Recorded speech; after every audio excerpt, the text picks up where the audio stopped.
আসসালামু আলাইকুম। যে দুইটি কারণে মানুষের পতন হয়, মহানবী সাল্লাল্লাহু আলাইহি সাল্লাম বলেছেন, সবর, সহনশীলতা, পরিশ্রম, কষ্ট ও বীরত্বপূর্ণ জীবনযাপন মুমিন জীবনের অন্যতম বৈশিষ্ট্য। সুখ, দুঃখ, আনন্দ, মুসিবত সবসময় মুমিনের জাতীয় জীবনযাপনে অভ্যস্ত হবে।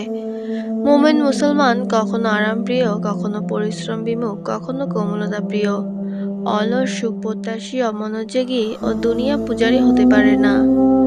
এ কারণেই রাসূল সাল্লাল্লাহু আলাইহি ওয়াসাল্লাম তার প্রিয় সাহাবী হযরত মুআজ ইবনে জাবাল রাদিয়াল্লাহু আনহুকে ইয়েমেনের গভর্নর করে পাঠানোর সময় এই মর্মে নসিহত করেছিলেন হে মুআজ, আরামপ্রিয়তা থেকে বিরত থাকবে, কেননা আল্লাহর বান্দারা আরামপ্রিয় হন না। মিশকাত শরীফ। ইমাম আবু দাউদ রাহমাতুল্লাহ আলাইহি তার বিখ্যাত গ্রন্থ আবু দাউদে হযরত আবু উমামা রাদিয়াল্লাহু আনহুর বর্ণনায় উল্লেখ করেন, সাধারণ জীবনযাপনকে ঈমানের নিদর্শন বলেছেন বিশ্বনবী সাল্লাল্লাহু আলাইহি ওয়াসাল্লাম। যারাই আরামপ্রিয়তার দিকে ঝুঁকে পড়েছে, দুনিয়ার প্রতি আসক্ত হয়েছে, ইসলামের জন্য মৃত্যুকে ভয় করেছে, তাদের অনিবার্য ধ্বংসের ব্যাপারে সতর্কবার্তা তুলে ধরেছেন প্রিয় নবী হযরত মুহাম্মদ সাল্লাল্লাহু আলাইহি ওয়াসাল্লাম। হাদিসে এসেছে, রাসূল সাল্লাল্লাহু আলাইহি ওয়াসাল্লাম সাহাবায়ে কেরামকে সম্বোধন করে বললেন, আমার উম্মতের উপর ওই সময় খুব কাছাকাছি যখন অন্যান্য জাতি গোষ্ঠীর লোকেরা তাদের উপর ঝাঁপিয়ে পড়বে, যেভাবে লোকেরা খাবার গ্রহণে ঝাঁপিয়ে পড়ে।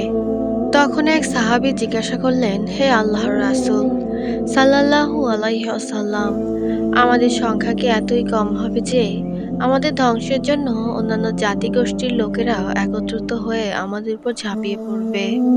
রাসূল সাল্লাল্লাহু আলাইহি ওয়াসাল্লাম বললেন, না, সে সময় তোমরা সংখ্যায় কম হবে না, বরং সে সময় তোমাদের সংখ্যা অনেক বেশি হবে, কিন্তু তোমরা বন্যায় ভাসমান খড়কুটোর মতো হালকা। তোমাদের শত্রুদের অন্তর থেকে তোমাদের প্রভাব দূর হবে, আর হীনমন্যতা ও কাপুরুষতা তোমাদের ঘিরে ধরবে।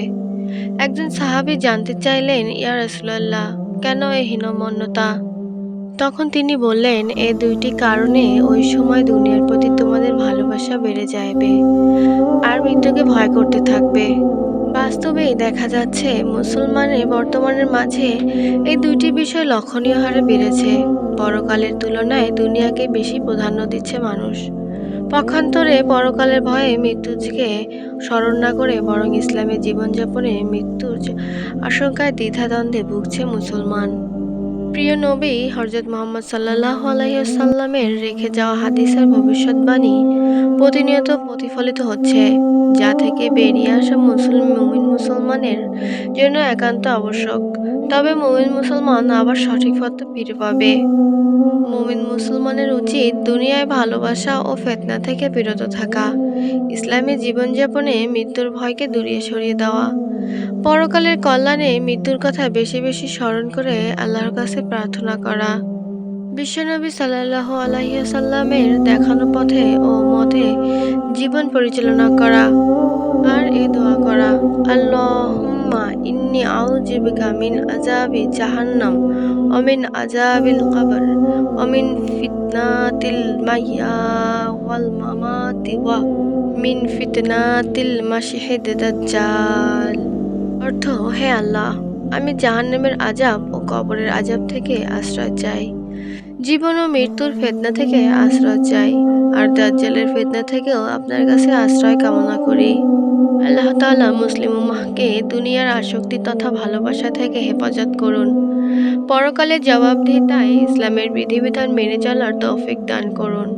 ইসলামী জীবনযাপনে মৃত্যুর ভয় থেকে বেঁচে থেকে পরকালের নাজাত লাভে বেশি বেশি মৃত্যুর স্মরণ করার তৌফিক দান করুন। আমিন।